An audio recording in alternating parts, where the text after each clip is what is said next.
d'autant plus méritée, si j'ose dire, c'est que l'initiative de cette rencontre vient de Marie-Christine Jadot. Elle vous a dit les raisons privées de son choix d'Éric Brognier. Il y a aussi une autre raison, c'est qu'on est en train de réfléchir pour le moment à la manière dont on peut adapter les coups de midi d'Éric Clerc aux considérations de disponibilité du public. Est-ce que c'est mieux le soir? Est-ce que c'est mieux, comme à l'accoutumée, de midi et demi à 13h30? Et donc, on teste ici cet aspect-là. Et une deuxième chose, c'est de tester aussi non seulement une rencontre avec un écrivain, mais également une rencontre avec un écrivain sur une thématique et pas sur un livre.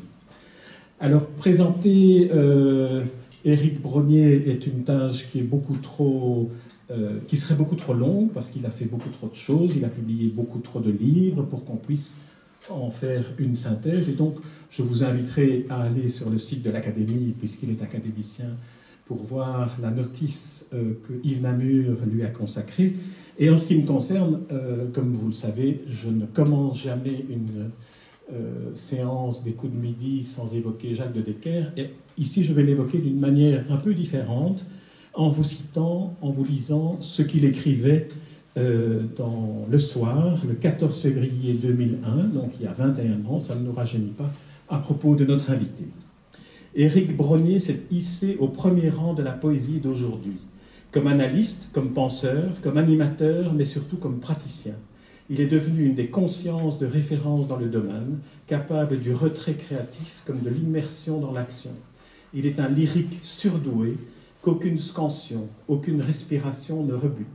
Dans les registres les plus divers, il fait preuve d'une souveraine sûreté, sachant aussi réinvestir un espace du sacré que l'on croyait déserté par la poésie de ce temps. Brognier croit à une capacité d'illumination poétique. Il y a une fièvre dans cette poésie de la passion, mais aussi une intelligente guidance. La synthèse de la pulsion et de la réflexion donne tout son prix à cette aventure poétique majeure. J'espère que tu n'as pas écouté. Voilà, alors, la thématique de cette soirée est poésie en temps incertain. Et j'ai proposé à Éric, avec qui je me suis un peu concerté, que l'on aborde trois livres. Lumière du livre, suivi de Rose Noire, qui est son dernier recueil paru. Un livre poésie, prose et engagement, qui est Tutti Cadaveri, qui est un livre bouleversant que vraiment je vous recommande de lire.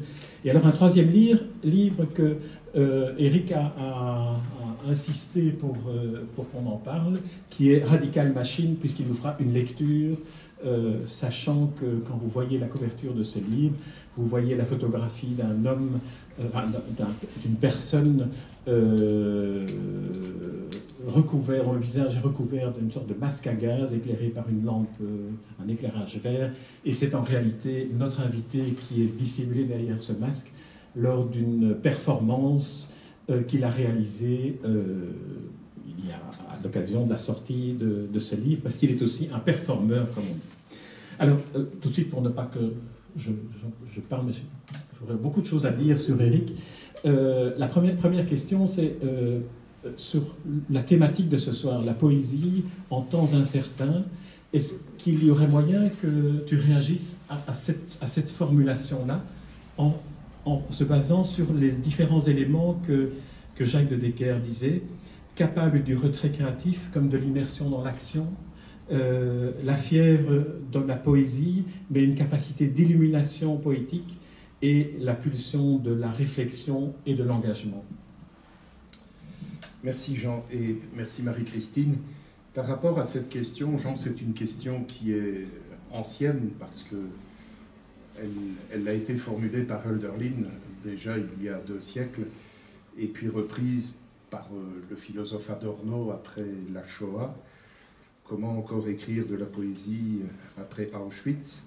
Et Hölderlin disant ce qui demeure, les poètes le frondent, alors que se posait la question d'un bouleversement complet des valeurs à l'époque où il vivait en Allemagne.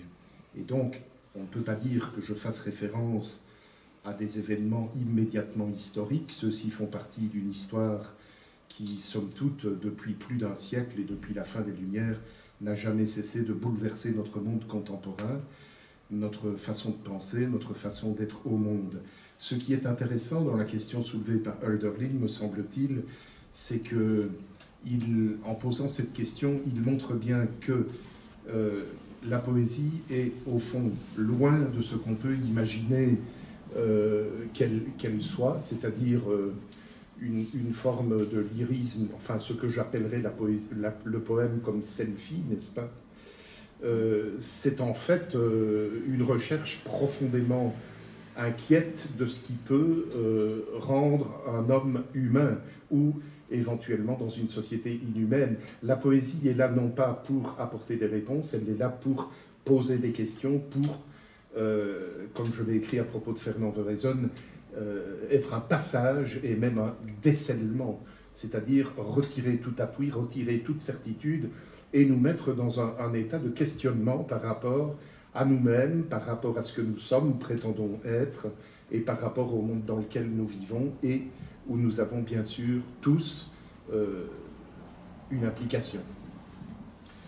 Alors peut-être pour prolonger ce que tu viens de dire, on se tutoie, mais normalement on devrait se dire vous quand on enregistre, mais on va continuer à se tutoyer. Dans Lumière du livre, donc dans l'introduction de ce recueil Lumière du livre, il y a peut-être une formulation, mais qui n'est pas d'Éric Brognier, qui pourrait peut-être être une sorte de métaphore de ce que tu viens d'exposer, qui est une proposition d'Elisa Brune, l'extrême de la philosophie et la poésie.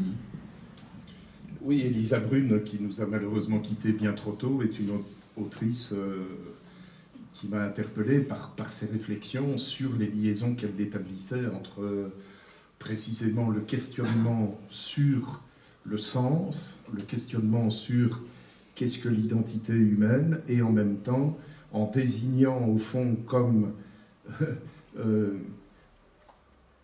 point magnétique de cette boussole qu'est la question qu'elle pose, au fond quelque chose qui est toujours resté indéfinissable, c'est-à-dire la poésie. La poésie est d'abord et avant tout, je l'ai dit, un décèlement, c'est un passage, il n'y a pas de définition préconçue, elle fait partie de ce que nous ignorons en tant qu'écrivain, en tant que poète, en tant qu'être humain aussi. Nous ne savons jamais à l'avance ce qui va nous permettre de nous soulever, de nous exaucer, de nous relever, si je puis dire, et la poésie est cette espèce de miracle qui nous bouscule, qui intervient, et au fond que la poésie soit la pointe la plus acérée du questionnement philosophique, effectivement, c'est une vision des choses que je partage entièrement avec Elisa Brune. Oui, comme tu disais, la poésie n'est pas là pour poser des questions, la philosophie non plus, elle n'est pas là pour donner des réponses, elle est là pour poser des questions comme la philosophie. Il y a un livre qui n'existe pas encore, mais dont j'ai eu la chance de déjà lire les épreuves, qui est un essai qu'Éric Brognier va publier d'ici quelques semaines aux éditions de l'Académie. Le titre en est « La lecture silencieuse » et c'est une sorte d'investigation des textes des poètes et aussi de certaines parutions poétiques comme une revue qui ont nourri Éric Brognier dans les lectures qu'il fait de la poésie, parce qu'il est un lecteur, évidemment, la base de l'écriture étant la lecture. Et j'ai remarqué que, comme j'avais eu le PDF et les épreuves, qu'il y avait d'autres titres qui avaient été prévus et qui me semblent mériter un commentaire. Outre la lecture silencieuse, qui était le premier titre, il y a le titre « Pour une poétique de l'expérience », pour un lyrisme de l'expérience. Alors pourquoi avoir choisi le titre, si j'ai bien compris qu'il y en avait eu 3 et que le dernier avait été choisi, pourquoi avoir choisi le titre de la lecture silencieuse? Est-ce qu'une poétique de l'expérience ou un lyrisme de l'expérience ne correspond pas davantage à la démarche d'Éric Brognier, poète? Oui, bien sûr, mais la lecture silencieuse, c'est un exercice qui préside à toute scription, comme il a été dit, effectivement, avant d'être écrivain, on est un lecteur. On est quelqu'un qui se projette, qui est saisi un certain nombre de livres, d'œuvres qui répondent en somme à... Et il suffit parfois d'un vers, il suffit parfois d'une phrase et même d'un titre. On n'est pas obligé d'adhérer entièrement à tout un livre. Quelquefois, un simple petit élément peut nous bousculer et nous porter ailleurs. Et donc, je trouvais que cet exercice de lecture silencieuse, qui était celui que l'on nous faisait faire lorsque nous étions enfants à l'école primaire, répondait assez bien à ce travail d'intériorisation qui est d'abord celui de l'écrivain avant qu'il ne devienne scripteur. Et par ailleurs, pourquoi, pour une poétique de l'expérience ou pour un lyrisme de l'expérience, j'ai trouvé que lyrisme et expérience étaient peut-être moins universitaire, moins théorique, parce qu'il s'agit d'un livre qui n'est pas du tout théorique. C'est un ensemble de réflexions qui parcourt à la fois ma propre expérience de vie, avec un certain nombre d'éléments biographiques qui ont été significatifs dans mon parcours, des rencontres avec des œuvres d'écrivains qui ont pour moi joué un rôle important dans ma formation et dans la formation de mon esthétique ou de ma réflexion. Et puis expérience, parce que le mot expérience, comme vous le savez, vient du latin experiri, l'étymologie qui veut dire sortie des dangers, extrait des dangers. Et je pense qu'un poète ne peut jamais faire l'économie de ne pas se mettre en danger, précisément puisque l'exercice poétique est quelque chose qui, au lieu de nous conforter dans des visions et des habitudes connues, nous pousse à l'inconnu, Rimbaud, aller à l'inconnu, eh bien, automatiquement, vous êtes obligé de vous mettre en situation inconfortable, de fréquenter vos zones les plus obscures, les plus inconfortables, et donc de vous mettre en danger. Et un lyrisme de l'expérience me semblait assez justement correspondre à ce qu'a été, au fond, mes apprentissages et aussi ma pratique, mon esthétique poétique personnelle, qui ne s'est pas donnée comme ça, mais qui s'est construite peu à peu et dans un échange permanent avec les œuvres et les hommes ou les femmes que j'ai pu rencontrer au cours de ma pratique et de ma vie jusqu'ici. Et donc, je rappelle aussi que pourquoi le mot lyrisme, parce que le lyrisme, contrairement à ce qu'on croit, n'est pas encore une fois quelque chose qui doit, dans le domaine de la poésie, se limiter à l'expression des sentiments personnels ou des émotions personnelles. Le lyrisme, c'est quelque chose qui, comme le rappelle le mythe d'Orphée, provient d'une dépossession. Orphée se met à chanter à partir du moment où il a perdu Eurydice, et sa profération va le conduire à un démembrement, à une espèce d'éclatement complet. Seul va survivre le chant, alors que les personnages physiques, humains, ont disparu. Et donc, ça me semblait aussi extrêmement important de rappeler cette liaison entre la mort et la profération, la disparition et l'énonciation, que l'on retrouve aussi, et je m'en explique dans cet essai, que l'on retrouve aussi dans le travail d'un Georges Bataille, qui lie évidemment l'érotisme et la mort, puisqu'il dit « l'érotisme est pour moi l'approbation de la vie jusque dans la mort ». Et c'est aussi quelque chose qui m'a nourri et interpellé, puisque vous savez qu'il m'est arrivé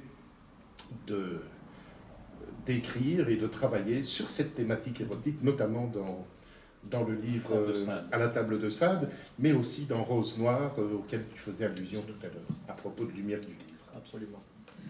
Alors, en poursuivant, j'ai pris des notes et cette fois-ci, d'habitude, je me laisse porter par les réponses de l'invité des coups de midi, mais ici, j'ai quand même une série de références auxquelles je tiens absolument à faire appel. Alors, le livre dont on parle est un livre qui va paraître quand, dans 1 mois, 2 mois Je ne peux pas dire, parce que dans les circonstances actuelles, et puis les imprimeurs sont toujours des prometteurs de beaux jours, on sait ça. Je n'ai pas une certitude sur le délai, mais en tout cas, ça se fera probablement avant l'été. Et c'est dans la nouvelle collection des essais que lance l'Académie royale de langue et de littérature française de Belgique. Alors, je vous recommande déjà de réserver votre exemplaire de ce livre-là, dans lequel on trouve, dans la présentation du projet de ce livre, un élément autobiographique en quelque sorte, puisque comme Eric vient de le dire, il a mêlé expérience personnelle et les différentes strates de lecture qu'il évoque. Parmi toutes les œuvres qui ont retenu mon attention, elles furent nombreuses, quelques rares strates ici, dont on fera une brève archéologie à travers cette lecture silencieuse. On évoquera deux poètes, Philip Jones et Jacques Riquillon, ou d'autres encore que tu voudras éventuellement mettre en lumière. Il s'en dégage une poétique épousant au plus près une expérience de vie. Et la première expérience de vie que nous évoque Éric est celle-ci. Le premier poème en lequel je me suis reconnu ne fut pas un objet textuel, mais la vision du jardin d'un horticulteur chez qui mon grand-père m'avait emmené un jour de printemps radieux. C'est une merveilleuse manière en même temps d'entrer en poésie, mais aussi d'en sortir immédiatement. C'est comme si l'enfance permettait, comme on peut dire que les enfants sont les vrais philosophes, on peut dire que l'enfant est le premier vrai poète. Ce qui est important, c'est la première impression que nous pouvons recevoir. Comme sur une plaque photographique vierge vient s'imprimer une image fondatrice, ou comme dans toute vie de lecteur, vous êtes saisi par une phrase, par un titre, par une image, une métaphore, par la description d'un personnage ou d'un paysage. Et c'est cette fraîcheur, cette expérience sans filtre qui me semble être le réservoir premier de toute sensibilité. Et en l'occurrence, effectivement, j'ai trouvé dans cette expérience du rapport au paysage suffisamment d'émotions et de chocs que pour que cela m'ait suivi toute ma vie et que j'y mette aussi la main à la pâte. Mais est-ce que cela veut dire que cette expérience fondatrice de la première confrontation avec la poésie est celle qui a inspiré l'écriture, ou est-ce que l'écriture finalement tend à essayer de retrouver ce premier moment ? Je dirais que ça n'a pas inspiré l'écriture. L'écriture, elle est plutôt venue, comme je l'explique dans le premier chapitre de cet essai, d'un contact avec le monde environnant, un monde qui m'a paru par rapport à cette ouverture absolument extraordinaire de couleurs, d'images, de sons. Au contraire, borné, j'ai été enfermé dans un internat un certain temps. Comme je le dis, un internat est un endroit où l'on fabrique des internés, ou comme le dit Bourdieu, une école terrible de réalisme social. Et donc, face à un monde qui apparaît comme très castrateur, très limitant, il est évident que l'écriture provient d'une révolte, et y compris contre l'écriture elle-même, parce que je pense que toute œuvre, si on suit la leçon de Friedrich Nietzsche, toute écriture, tout poème a à voir avec l'humanité profonde de l'homme, et tout poème important, comme l'homme lui-même, n'est jamais achevé. Et donc, c'est ça qui fait tout le prix et le côté désespérant de toute écriture, c'est que si l'écriture ne se limite pas à être un objet destiné à l'autocontemplation et à l'autosatisfaction, mais veut un peu chercher à bouger les lignes, eh bien, on ne peut s'affronter qu'à sa propre désespérance et à son propre ratage. Tout grand poème est toujours raté. Ça a l'air d'être un paradoxe, mais je pense que ça ne l'est qu'en apparence, parce que tout être humain, jusqu'au dernier souffle, sera en recherche de ce qu'il peut devenir ou être. C'est une recherche que l'on pourrait dire, et j'en reviens à ce que Jacques de Decker signalait dans le mot d'introduction que tu as eu l'amabilité de communiquer, c'est peut-être ce qu'on appelle la recherche du sacré, mais pas un sacré dogmatique, pas un sacré confessionnel, c'est véritablement un rapport de l'homme avec plus grand que soi, à l'intérieur de lui-même. C'est ça la question. Alors, avant de faire la première lecture, si tu veux bien, il y a encore une autre évocation où là, donc on part de l'expérience, d'une expérience initiale, donc il n'est pas celle qui a déclenché le travail poétique par la suite ou qui l'a inspiré, qui est la confrontation avec la beauté, l'expérience intime de la beauté saisissante de la nature, comme tu le dis si bien, comme un éblouissement à couper le souffle et la fragile faculté du poème, plus tard, à en faire surgir des traces. Les traces seraient donc la poésie à laquelle tu te livres. Et on peut peut-être passer au rapport entre ce poème jamais tout à fait réussi, jamais terminé, et la relecture qu'en fait le lecteur, celui qui entre en contact avec la poésie à travers la lecture. Et là, je voudrais évoquer ce que tu cites toi-même de Claire Lejeune, qui indique qui évoque l'inquiétante étrangeté de l'abîme intérieur qui existe entre l'auteur et celui du lecteur, et là je cite Claire Lejeune, l'ouverture d'une conscience mitoyenne, d'un espace de traduction simultanée entre l'inconscient de l'un et celui de l'autre, champ interactif où les écritures et les lectures singulières ont lieu de se recouper, de se reconnaître, de s'entre-féconder. Est-ce que, à la lecture de ceci, la vraie poésie, l'achèvement du poème ne serait pas le moment où le lecteur se l'approprie? Le lecteur se l'approprie et ne se l'approprie pas. Le lecteur se l'approprie toujours momentanément, comme l'écrivain traverse momentanément son poème. Ce qui est intéressant dans ce que Claire Lejeune note, c'est un élément que Fernand Veraison avait identifié comme étant, et justement parlant de l'expérience de la traduction, et citant en cela l'apport d'un Maurice Blanchot, très important pour réfléchir à cette question, ce noyau de silence que l'on retrouve dans tout mot, dans tout poème.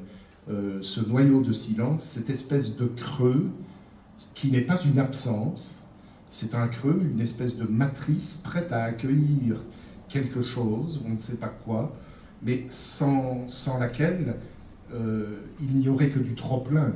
Et on sait que s'il n'y a que du trop-plein, il n'y a pas de possibilité de rencontre, il n'y a pas de possibilité d'émergence, de vérité, et je ne mets pas la vérité avec un grand V, ce n'est pas du tout quelque chose que j'admets, mais des vérités, des moments de clarté.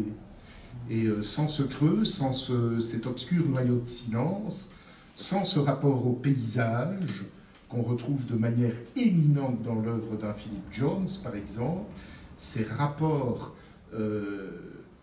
qui permettent de comprendre qu'il faut creuser, qu'il faut graver, inscrire des sillons, tout comme dans l'érotique d'un Vaillet-Godel, par exemple, écrire, c'est un acte quasiment comme un acte érotique où l'on griffe le corps de la langue. Et donc, ces inscriptions, ces creusements, ces gravements dans le tuf de la langue et de l'être et de l'expérience permettent précisément à la fois le surgissement du texte, mais aussi la rencontre avec l'inconscient de l'autre. Et cette rencontre est une rencontre qui n'est jamais fixée une fois pour toutes. Vous prenez un poème, vous prenez un texte, il vous parle ou il ne vous parle pas, reprenez-le quelques jours ou quelques mois plus tard, et les choses vont s'éclairer. C'est un phénomène d'alchimie extrêmement mystérieux, la poésie. Mais c'est ce en quoi je la trouve particulièrement nécessaire à l'expérience humaine. Et ça nous change beaucoup des discours uniformes et univoques qui marchent au pas aujourd'hui. On en parlera d'ailleurs en évoquant une anthologie en français de poèmes ukrainiens sur lesquels nous terminerons cette séance tout à l'heure.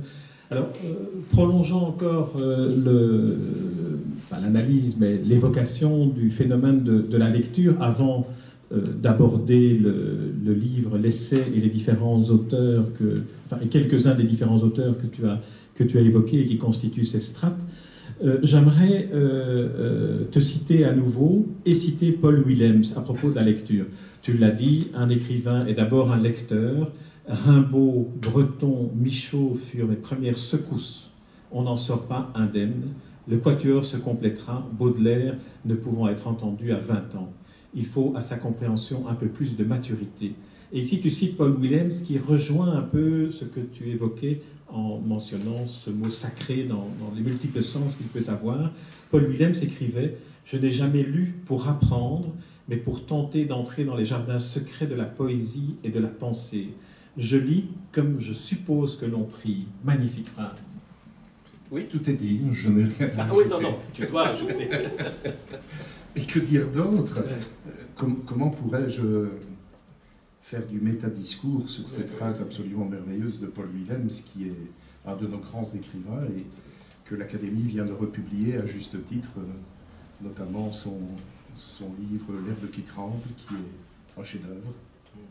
Voilà. Oui, effectivement, écrire, c'est peut-être... Lire et écrire, c'est peut-être une manière de s'inscrire dans une forme de prière qui n'est pas une mendicité, mais qui est au contraire une ouverture, une grande pauvreté. Alors, effectivement, en citant des phrases aussi complètes et aussi abouties, c'est difficile d'ajouter un commentaire à la phrase. Est-ce que je peux te demander de lire le premier texte que tu aurais choisi de donner en lecture avant qu'on ne passe à l'évocation, si tu veux bien, plus en détail des liens entre Lumière du Livre, Radical Machine et Tutti Cadaveri? Ou tu préfères attendre la fin? Oui, non, mais j'hésitais entre deux lectures. La première qui serait tirée de Rose Noire et de Lumière du Livre, et puis l'autre de Radical Machine. Alors je ne sais pas si je dois commencer par quelque chose d'apaisant ou au contraire de particulièrement violent. Soyons encore dans l'apaisant. Dans l'apaisant, bien. Bon, on se quittera peut-être sur une note plus inquiète. Alors. Voilà.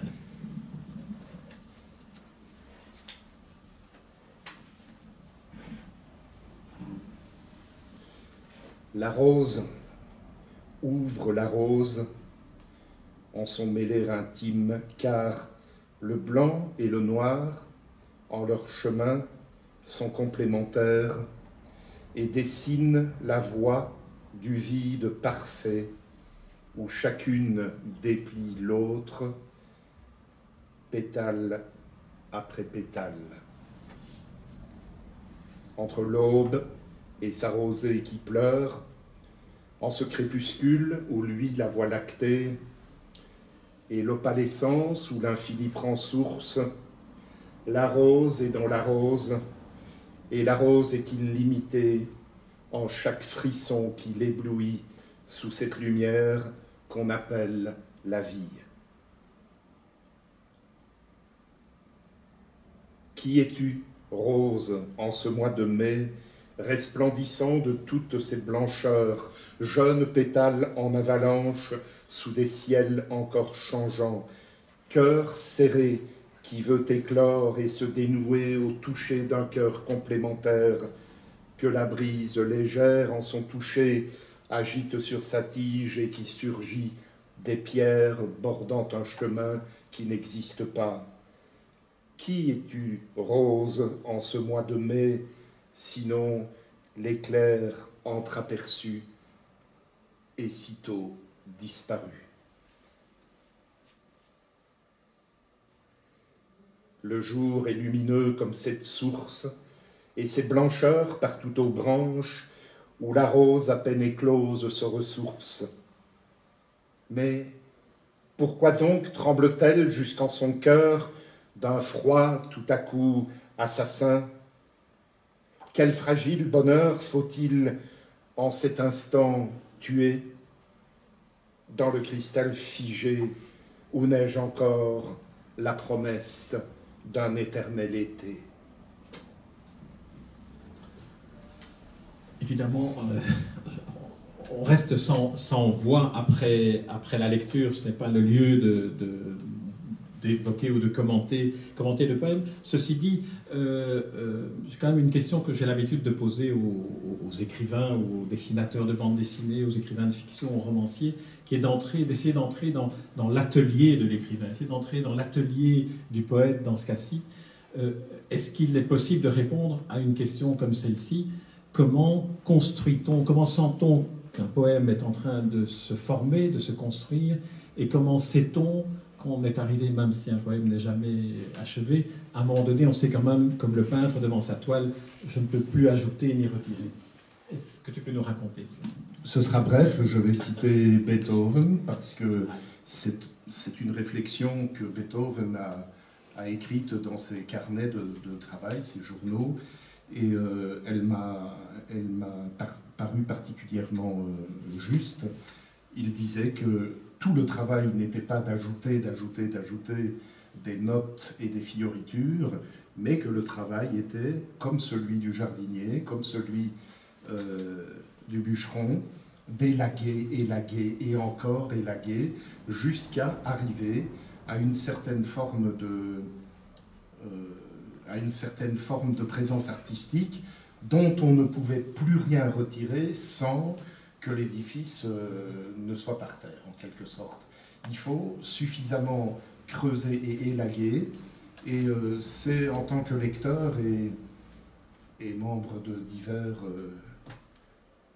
commissions d'aide à la publication, jury, etc., lorsque je découvre des manuscrits, des tapuscrits ou des œuvres, c'est une des questions qui me préoccupe le plus. Est-ce que ce propos est bavard, ou est-ce qu'au contraire on sent qu'il y a eu un véritable travail sur soi et sur la forme qui permettent d'aboutir à un objet artistique qui puisse être considéré comme une œuvre d'art et pas comme une espèce de brouillon.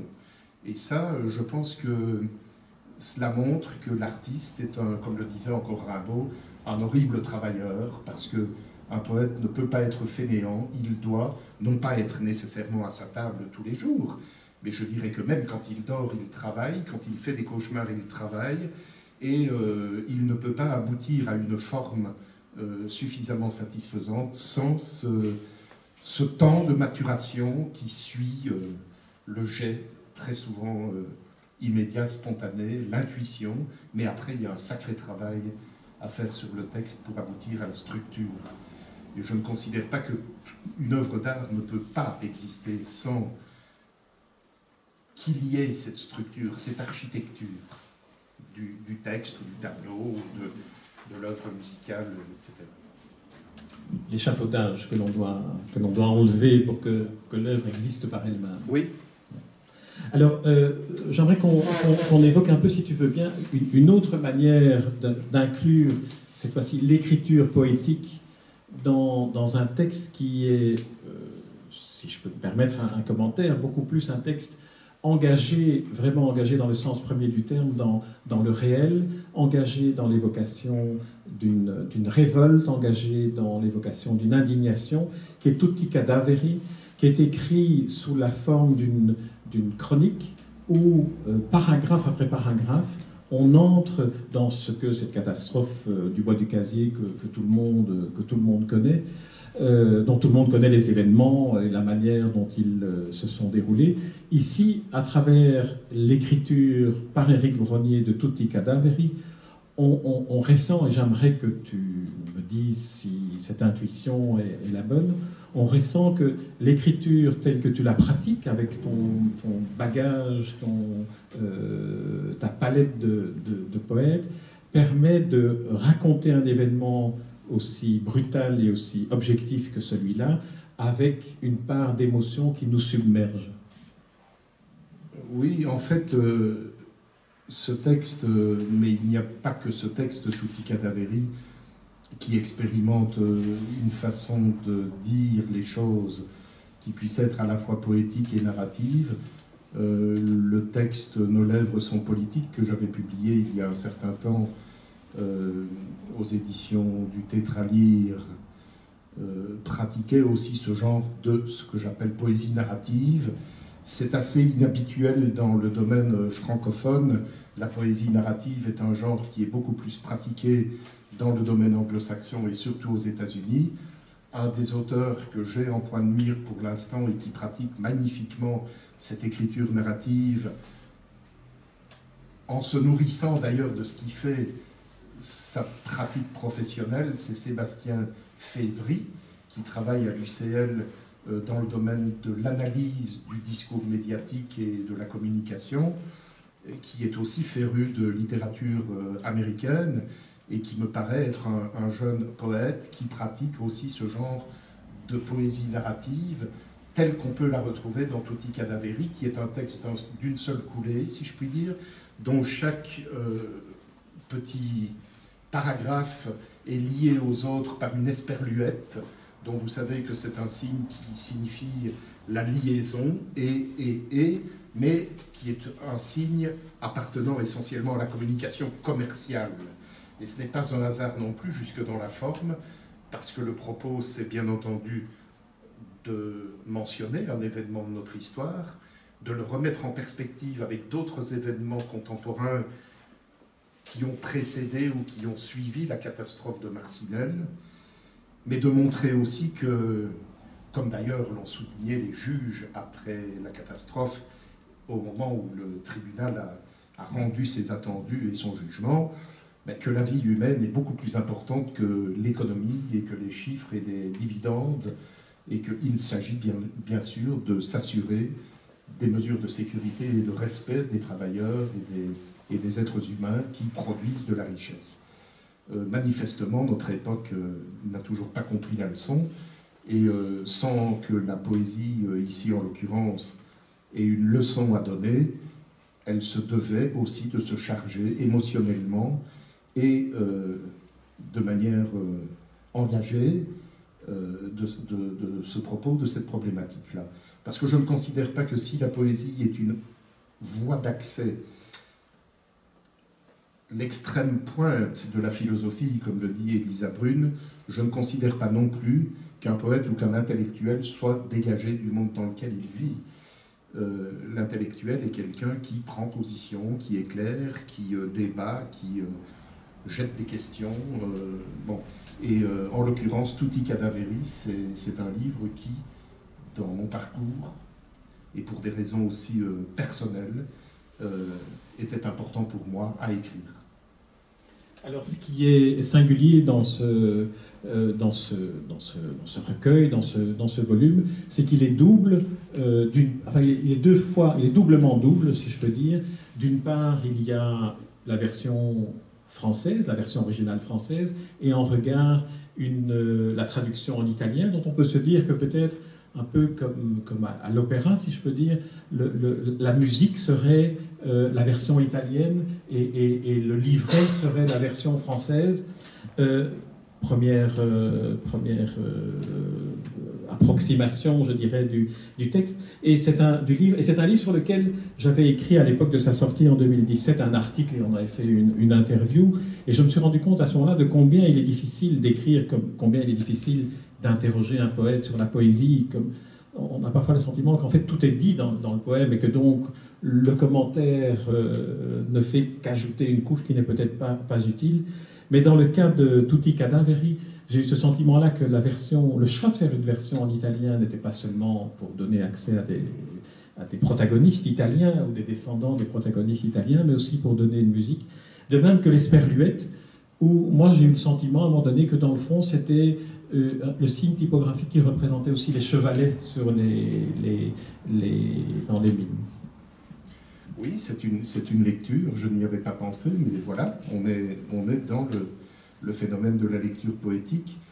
À propos de la traduction et de la version italienne, je dois dire que, grâce à mon épouse, j'ai pu en quelque sorte, appréhender à la fois les difficultés de ces travailleurs qui étaient transplantés de leur pauvreté à la dureté de l'industrie du pays noir et du borinage, qu'ils ont dû se former à une langue qui était celle des mineurs de fond, c'était le wallon, donc problème de compréhension, problème de communication, problème aussi donc pour des questions de sécurité, de bonne communication.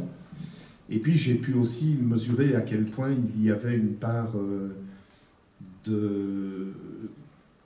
je dirais, d'étrangeté qui tient à la langue elle-même, puisque j'ai appris que lorsque ces travailleurs immigrés ont débarqué du train en gare de Charleroi, les recruteurs des charbonnages, le personnel de la société ferroviaire leur disaient, voilà, n'encombrez pas le quai, il y avait des camions qui les attendaient à la sortie de la gare, n'encombrez pas le quai, prenez vos bagages. Avec un accent bien marqué, bagages. Et il faut savoir que bagage, en dialecte sicilien, ça veut dire une femme de mauvaise vie, une prostituée. Donc les mineurs, en débarquant en gare de Charleroi, se disaient, mais c'est quoi ça, ces gens qui nous traitent de... Mais enfin, ils sont déshonestes, hein? C'est pas possible, quoi. Donc vous voyez à quel point on est transplanté grâce à la langue, à la fois dans quelque chose qui peut être merveilleux, mais en même temps qui peut être complètement déstabilisant et très... la langue fait partie de la façon dont nous voyons le monde et dont nous nous identifions. Donc il y a une violence aussi dans ce rapport brutal entre divers vocabulaires, idiomes ou grammaires qui ne se comprennent pas, même si elles viennent de la même racine latine. Et il me paraissait important que le texte soit traduit en italien parce que, sur l'ensemble des mineurs qui sont morts ce jour-là, la grande majorité était italien et qu'il existe encore quelques descendants. J'ai eu des demandes venant des Abruzzes, des Pouilles ou de Sicile, de personnes, une petite fille, une arrière-petite-fille, des gens de la famille qui cherchaient, sachant que ce livre existait, à pouvoir se remettre dans les souvenirs et les pas de leur aïeul qui était mort à Marcinelle. Là aussi, la littérature n'a pas nécessairement vocation d'être consolatrice, mais elle peut aussi être consolatrice. C'est aussi important de le savoir. Alors, je vais dire une des phrases, parce que c'est vrai que l'évocation des accents qu'avaient les travailleurs italiens lorsqu'ils débarquaient à la gare de Charleroi est aussi quelque chose qu'on a trouvé nulle part dans les comptes rendus objectifs de l'événement. Or, ça a une dimension profonde, une dimension essentielle. Et alors, comme des phrases, alors je vais en citer une seule parce que j'aimerais qu'on parle un peu de Radical Machine aussi. Nous avons les yeux dans l'eau quand nous regardons leurs visages, eux que nous n'avons jamais connus et qui pourtant tous sont nos frères. Et tout le livre est comme ça, on est saisi, on est étreint à chacun des paragraphes que l'on lit de Tutti Cadaveri. Il y a un autre recueil, donc Radical Machine, dont tu vas nous lire un extrait, où là, en retrouvant l'article que j'avais écrit à son propos et l'interview, je me suis dit qu'il y avait peut-être là des liens, des espèces de résonances avec deux poètes, Émile Verhaeren et Blaise Cendrars. Verhaeren et ses villes tentaculaires, quand tu écris par exemple « Poussez sur les crassiers, mangez l'air et la rouille, enfoncez-vous dans la poussière, enfoncez-vous dans le poussier, cette terre est rongée par la lèpre, je suis né sur ces cicatrices, comme elle je porte au visage la verrue, des hangars vides et des carreaux cassés » ou Cendrars qui se reconnaîtrait peut-être dans cette filiation des Pâques à New York.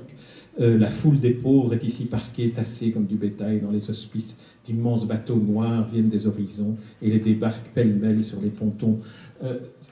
Est-ce que ces deux filiations-là sont des filiations que Éric Brognier peut reconnaître, ou est-ce que c'est une fantaisie de lecteur de les assembler? Non, ce n'est pas une fantaisie de lecteur, parce que j'aime beaucoup l'œuvre de Blaise Cendrars.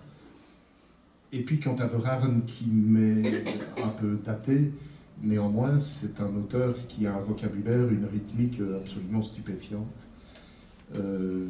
Donc je suis peut-être moins sensible à Verhaeren qu'à Cendrars, mais ce sont deux immenses auteurs. Ceci dit, Radical Machine doit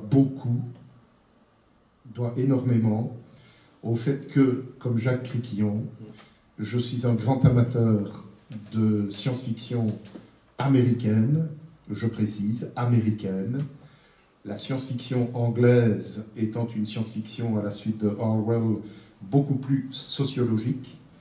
C'est le cas chez un John Graham Ballard, par exemple.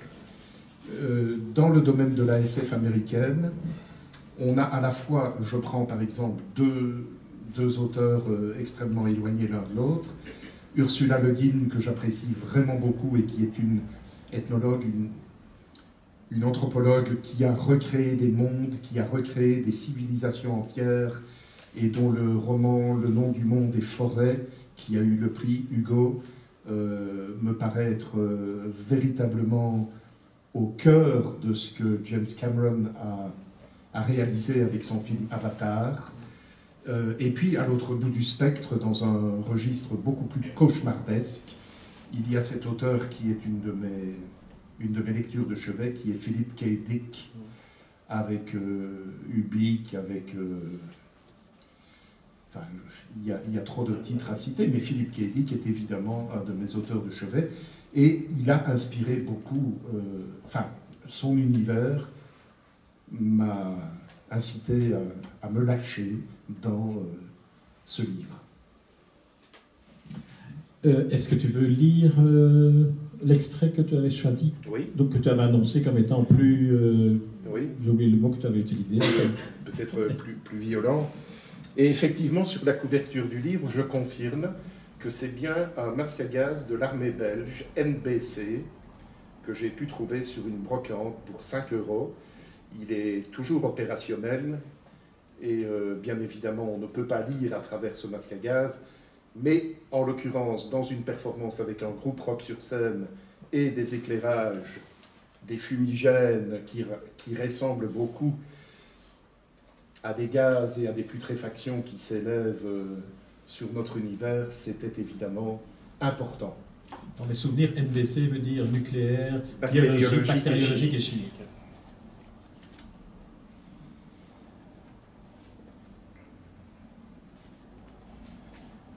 Entendez-vous marcher dans la nuit ces grandes caravanes, sous les lunes couvertes et blasphémées de l'oubli? Un froissi dans les linges, ils vous regardent, du fond des ossuaires, du fond des crématoires, ils vous regardent. Et des molochs flambent toujours sur cette nuit sans fond. La violence tremble avec des nerfs à vif dans cette obscurité. Du fond des chairs putréfiées, ils vous regardent. Du fond des éprouvettes et des circuits neuronaux, ils vous contemplent comme au premier jour, ils vous contemplent comme au dernier. Du fond des caves, avec les rats, ils vous regardent avec leurs lèvres exsangues et des yeux vides sous leurs orbites. Ils vous regardent, frères humains qui après nous viendraient. Les soleils bleus des gyrophares vous saisissent et vous blessent dans la nuit anonyme. Ils vous regardent, frères humains, du fond des abattoirs. Ils vous regardent avec leurs seringues, avec leurs speed, du fond des hôtels borgnes et des cloaques.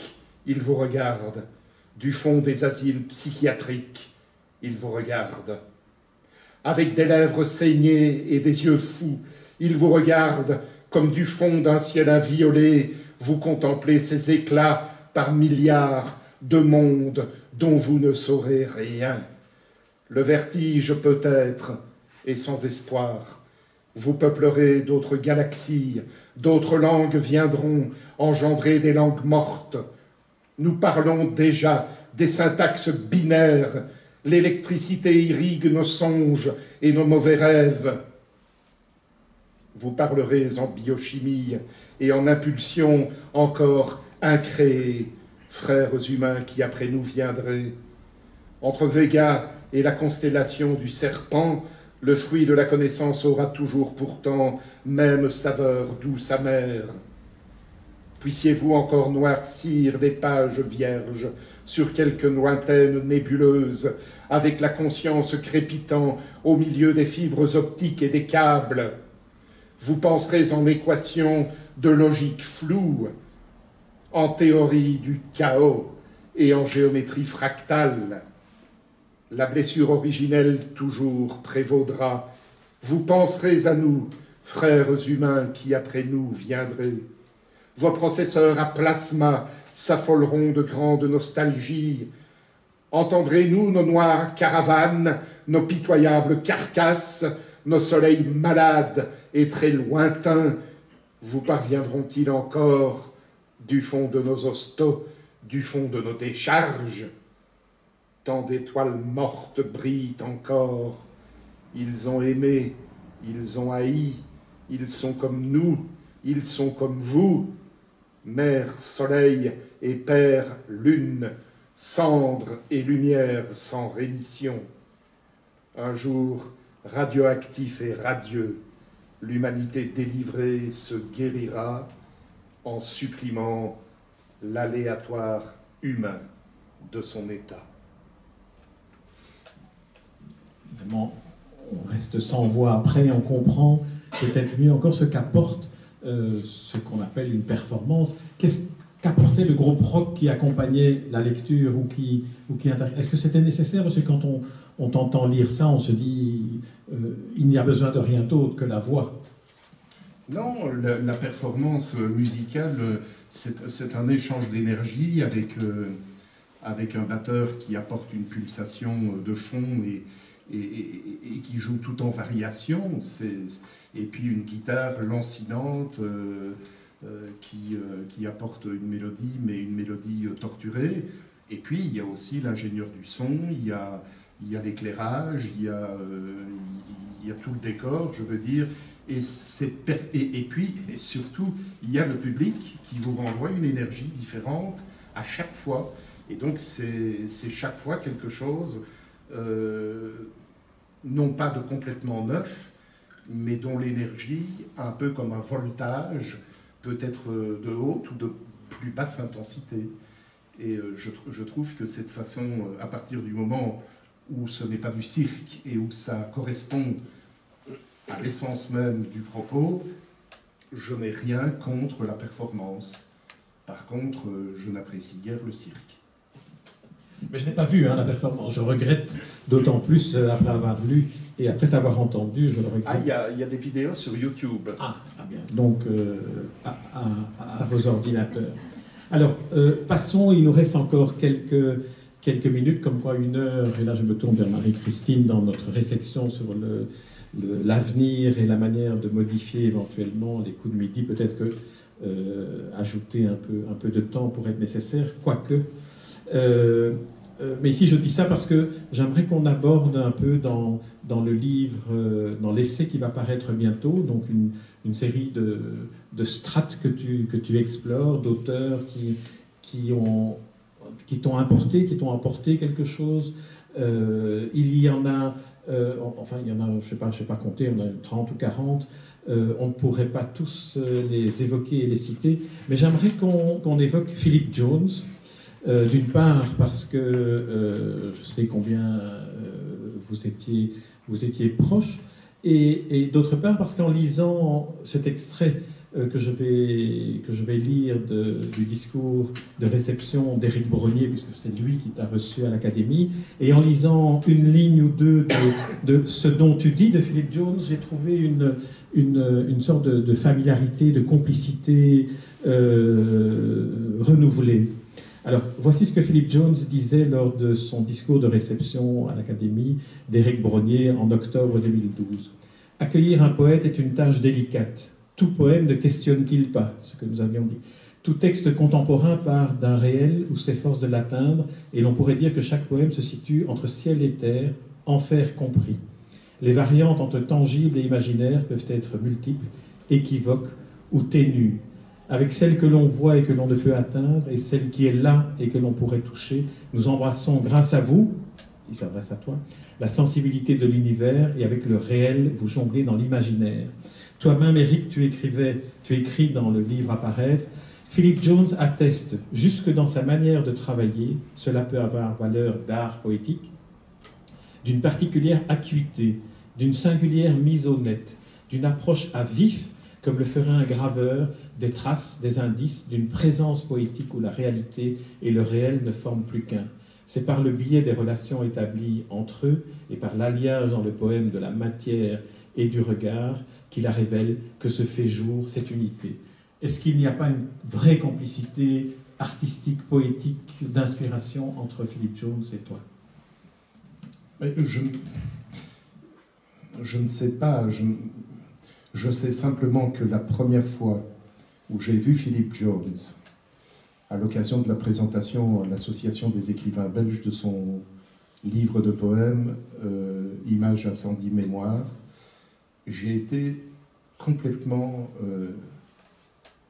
sans mots, complètement figé en écoutant ces poèmes qui me parlaient comme aucun poème ne m'avait parlé auparavant.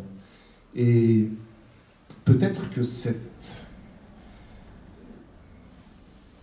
conjonction peut-être poétique, elle se tient dans cette reconnaissance réciproque de deux imaginaires, quelle que soit la différence des personnes, quelle que soit la différence de leur expérience de vie, quel que soit leur âge.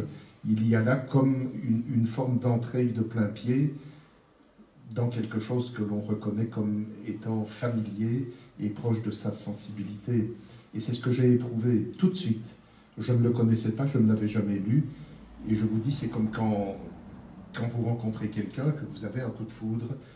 J'ai eu ce coup de foudre pour sa poésie, et c'est seulement par après, bien sûr, que, continuant à le lire et à comprendre un petit peu qui était cet homme absolument droit, comme peut l'être l'arbre qu'il cite souvent dans ses poèmes, et qui est une espèce de médiateur entre l'ici-bas et quelque chose qui est de l'ordre de la métamorphose et du passage, mais qui permet l'échange, comme il le dit, du chant. Hein. L'arbre et l'oiseau, c'est un couple, et puis ça forme une trinité avec le lien terre-ciel. Ce sont des métaphores qui, chez lui, disent bien cette recherche dont nous parlions en début d'entretien à propos de la poésie comme véhicule de questionnement et d'accès à une certaine forme de sacré. Alors, merci pour cette évocation. Et j'évoquerai un troisième écrivain après Jacques de Decker, Philip Jones. Mais avant de conclure par une citation de ce troisième écrivain que je nommerai tout à l'heure, j'aimerais attirer votre attention sur le...